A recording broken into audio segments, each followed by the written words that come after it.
ধরাতে পারবো তো? আমার কিন্তু খুব ভয় লাগছে। তোমার জন্য তো রাত হলো, আমি মাঝি ডাকছি। এই ভাই, অনেক গয়না আছে মেয়েদের গায়ে, আশেপাশে তো কেউ নাই। এই গয়নাগুলো খুলি দে। এ আপনার কি করছেন? হাত পা বেঁধে নদীতে ফেলে দে তো, মাছের খাবার হয়ে যাবে।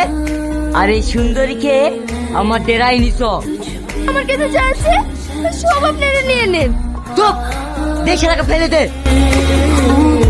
বাঁচাও। এই নৌকা কোথায় আসলো? কুয়াশা অন্ধকারের চাপে কিছুই তো বুঝতে পারছি না। এখানে ভিড় দে। এই কে রে তোরা? আরে তোর কি, তোর কাজ তুই কর, আমাদের কাজ আমাদের করতে দে। এ তো আমার ভাইয়ের পাখি। ভাই, আমার স্বামীকে ওরা নদীতে হাত পা বেঁধে ফেলে দিয়েছে।